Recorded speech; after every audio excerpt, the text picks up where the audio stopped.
નમસ્કાર મિત્રો, ખાસ કરીને આજના વિડીયોમાં આપણે માહિતી આપવાની છે કે જે આપણે ખરીફ પાકની અંદર દિવેલાનું એટલે કે એરંડાનું વાવેતર કરતા હોય તો એની અંદર આપણા ભારત દેશની 100% સ્વદેશી કંપની છે Western Bio Vegetable Seeds private limited.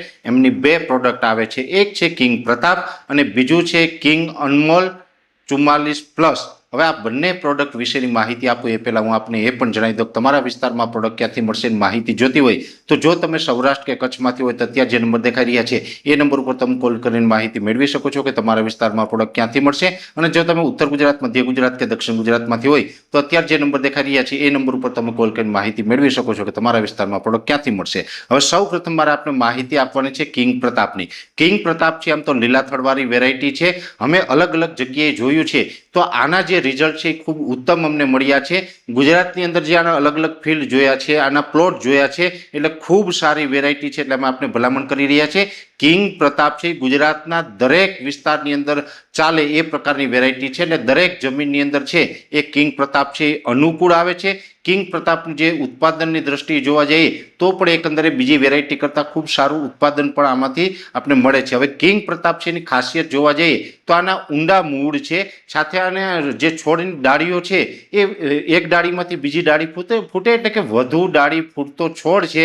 એટલે એકંદરે જોવા જઈએ તો બીજા કરતાનો છોડ છે એ તંદુરસ્ત ઊભી શકે છે. બીજા નંબરની અંદર આની અંદર મૂળનો સડો અને જે છોડનો સુકારો એ પણ અન્ય વેરાયટીની દ્રષ્ટિએ ઓછો જોવા મળે છે. સાથે આની અંદર રોગ પ્રતિકારક શક્તિ સારી છે, એટલે મૂળનો સડો અને સુકારોનો પ્રશ્ન તો બીજા કરતાં ઘણો બધો ઓછો રહે છે. સાથે આની અંદર જીવાતનું પ્રમાણ છે એ પણ અન્ય વેરાયટીની સરખામણીએ ઘણું બધું ઓછું છે. એટલે આની અંદર જીવાત સામે પણ રોગ પ્રતિકારક શક્તિ ખૂબ સારી છે. સાથે આ જે એરંડા આવે છે કિંગ પ્રતાપ એની અંદર તેલની ટકાવારી છે એ પણ બીજાની સરખામણી ખૂબ ઉત્તમ મળે છે. એટલે આ જે કિંગ પ્રતાપ આવે છે Western Bio Vegetable Seeds Private લિમિટેડનું આ કિંગ પ્રતાપ વેરાયટી છે એ જો અત્યારે આપણે ખરીફ પાક તરીકે વાવવી હોય તો વાવી શકાય. આ પિયત અને બિન પિયત એમ બંનેની અંદર વાવી શકાય છે. એટલે દરેક ખેડૂત ભાઈઓ છે એ કિંગ પ્રતાપ એરંડા દિવેલાના જે વેરાયટી આવે છે આ બિયારણનો વપરાશ કરી શકે છે. આ ખૂબ ફાયદારૂપ છે.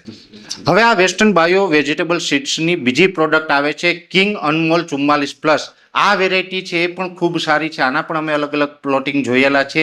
ખૂબ ઉત્તમ વેરાયટી છે. જે આ વેરાયટી છે કિંગ અનમોલ 44+ એ પિયત વાળા વિસ્તારની અંદર વાવવામાં આવે તો ખૂબ ઉત્તમ પરિણામ મળે છે. પિયત જો આપણે આપી શકતા હોય તો એના માટે આ ખૂબ બેસ્ટ વેરાયટી છે. આની અંદર પણ મૂળનો સડો અને છોડનો જે સુકારો છે એની સામે રોગ પ્રતિકારક શક્તિ સારી છે. સાથે આની અંદર પણ મોલો મચ્છીનું પ્રમાણ છે એ ઓછું રહે છે. અને આની અંદર એક પછી એક રીતે ઝુમખામાં જે આપણું ફ્લાવરિંગ આવતું હોય છે, જેની લૂમ લાગે છે એ પણ ભરાવદાર અને સારી એવી લૂમ લાગે છે. ઉત્પાદન ક્ષમતા પણ ખૂબ સારી છે.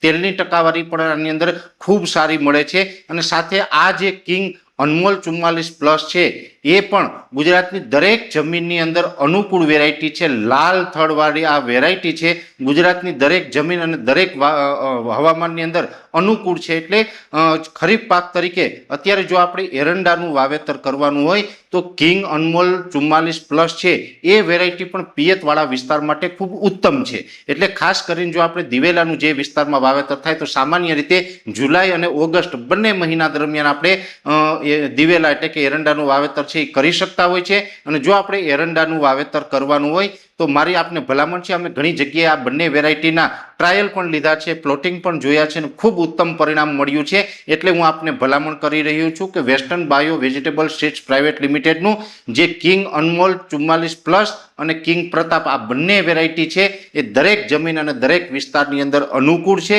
સાથે આની અંદર રોગ પ્રતિકારક શક્તિ સારી છે, ઉત્પાદન ક્ષમતા સારી છે અને આ એક ક્વોલિટીવાળું ઉત્પાદન આવે છે. તેલની ટકાવારી વધારે છે. એટલે ગુજરાતના ખેડૂતોએ દિવેલાનું વાવેતર કરવાનું હોય તો Western Vegetable Bio Seeds Private લિમિટેડની આ બંને વેરાયટી છે એ વાવી શકે છે. અને અત્યારે આની અંદર આપણે વાવવાથી વધુ ઉત્પાદન મળશે અને ખર્ચ ઓછો થશે.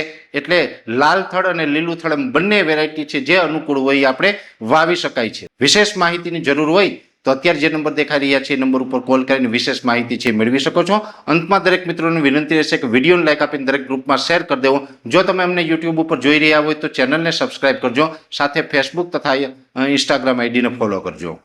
નમસ્કાર.